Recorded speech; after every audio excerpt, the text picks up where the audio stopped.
Hello, this is Alexandra, and today I'm going to be discussing on the question, what is the relationship between the concepts of separation of powers and the concepts of checks and balance, and how are those concepts written in the Constitution.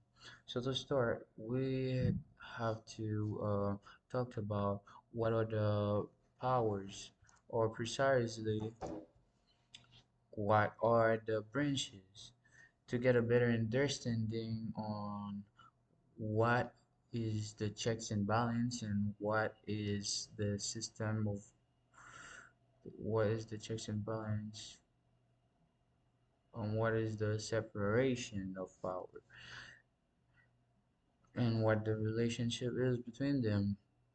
So there are three different branches according to the Constitution and a fully functional government, democratic government.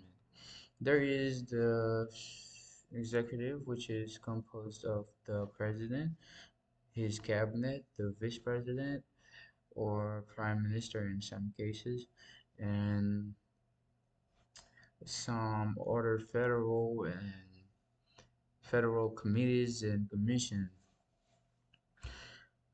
Uh, there are the legislative branch, which is the Congress, that is composed of the Senate and the House of Representatives.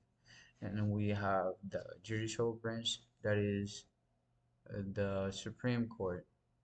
So each of those branch have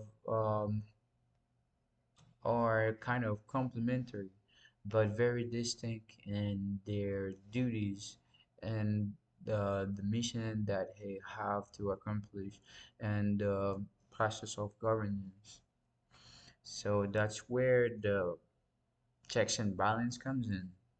For example, the president can which is the president, which lead the executive branch, can veto law that Congress passed.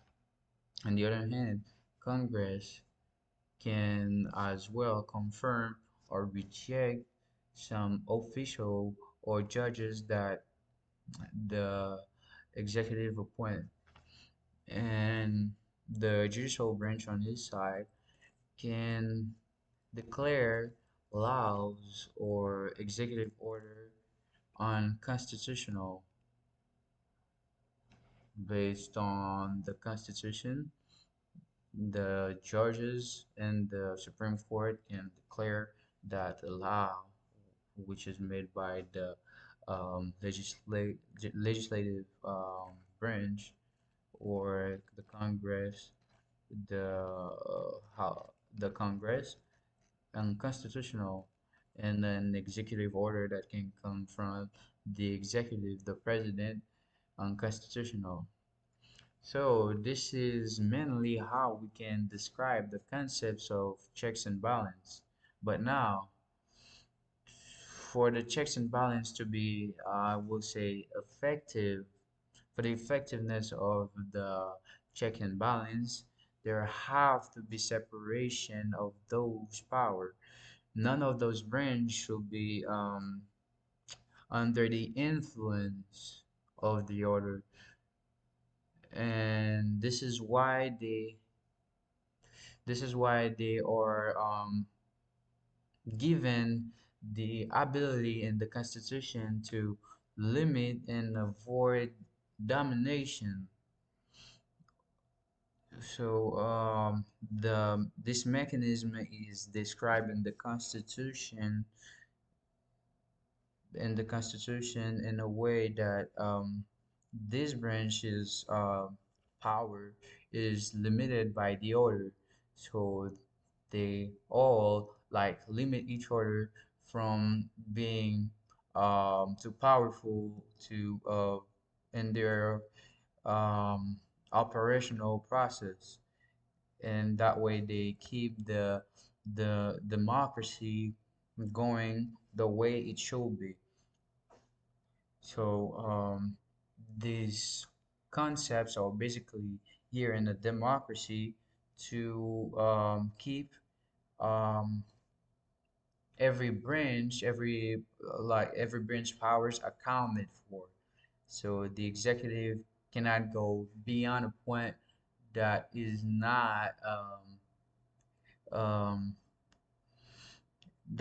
constitutional, as well as the legislative and as well as the judicial branch.